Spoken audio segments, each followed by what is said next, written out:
So today, lads, we're going to talk a little bit about the fourth quarter, and we're going to be talking a little bit about how the Atlanta Dream, in my opinion, just had no answer for Caitlin Clark and the Indiana Fever in that fourth quarter.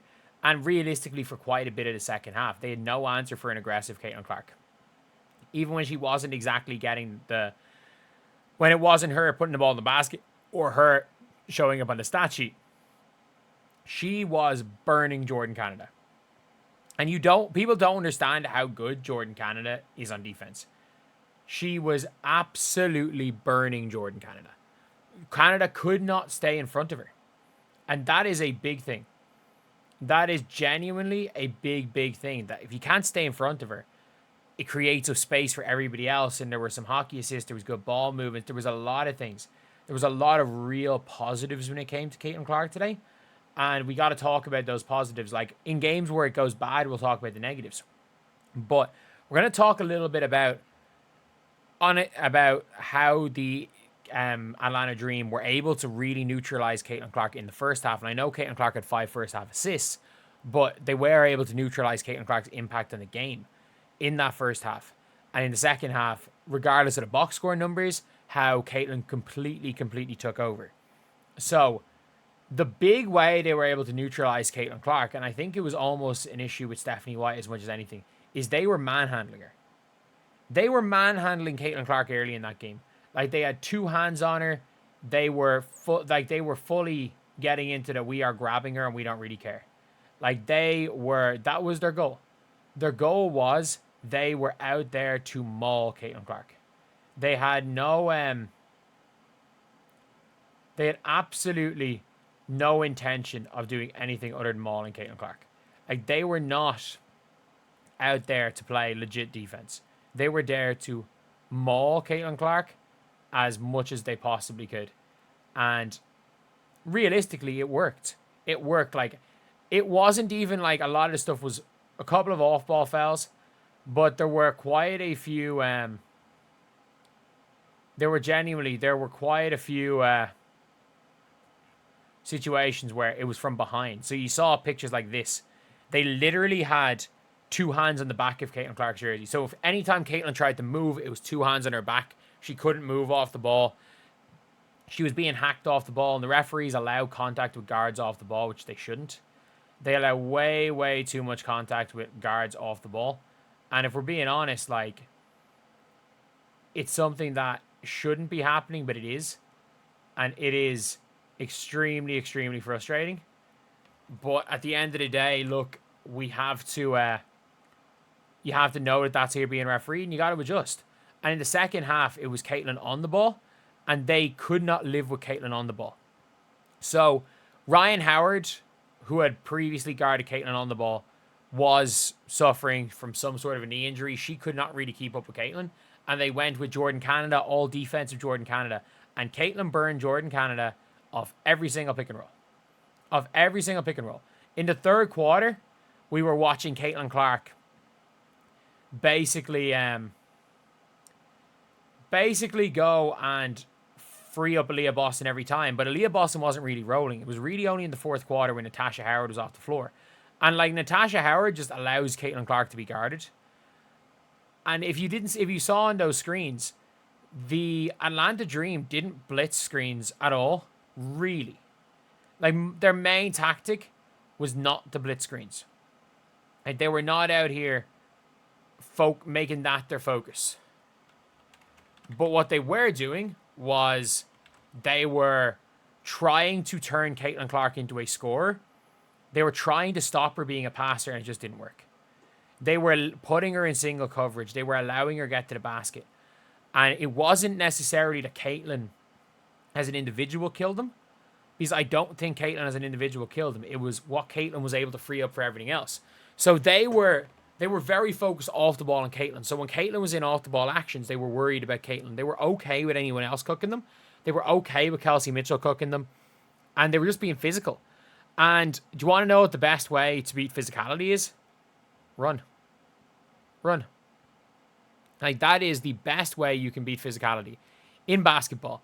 And I think a lot of people think you have to get more physical to beat physical. And you can beat physicality by just running past physicality. And that's what the Fever did. For the first time in the second half today against the Atlanta Dream. And the Atlanta Dream drag teams down to their level, and they're good at that. Ryan Howard's big, strong, fast. Alicia Gray's big, strong, fast. Jordan Canada's a dog on defense. And by the way, Caitlin Clark locked down Jordan Canada in the second half. Absolutely locked down. And I'm going to do another breakdown on how Stephanie White her game plan in the first half probably should have lost Fever the game. The Fever were lucky not to be down 15 at halftime. They got fluke. They were hitting circus shots and leaving Jordan Canada open.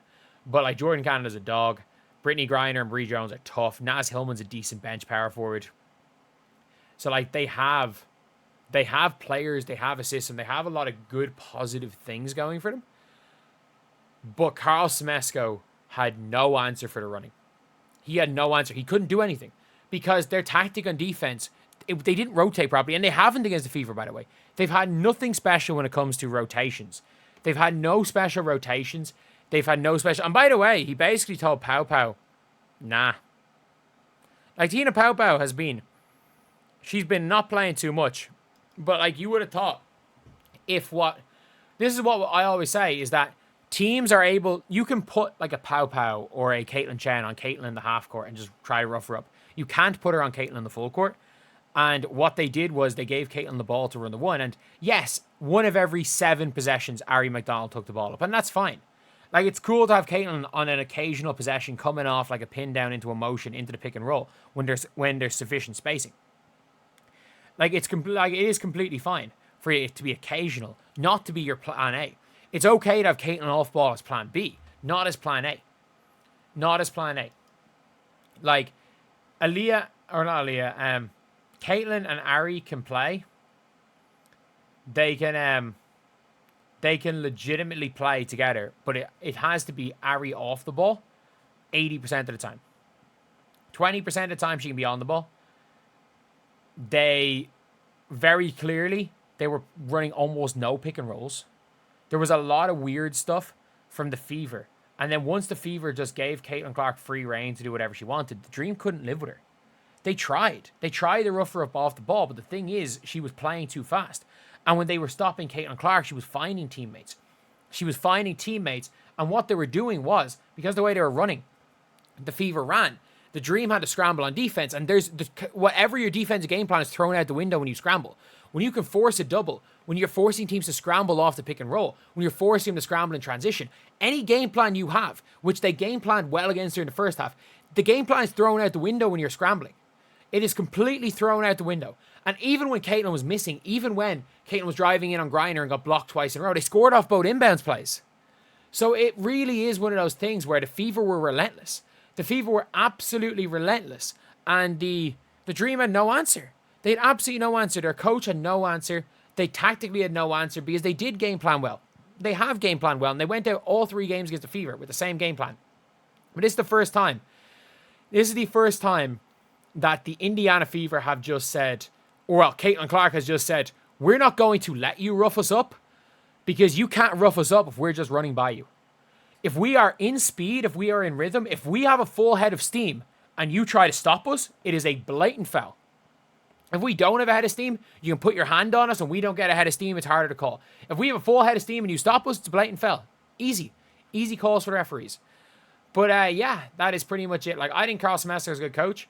I'm not saying he was... I think he actually outcoached Stephanie White in this game. Like, this game should have been over. I rewatched the first half a bit. This game should have been over at halftime. This game should have been over at halftime. The Fever were so lucky to be in this game. But it was. It was Caitlin Clark. It was Caitlin Clark. It was Caitlin Clark takeover. And the fact is, had Natasha Howard not been, like, trying to do her best job as being a, like, interior defender, if she didn't play some great help side defense on Caitlin Clark for the Atlanta Dream, I think Caitlin Clark would have gotten into even more of a rhythm. But anyway, I'll see you guys.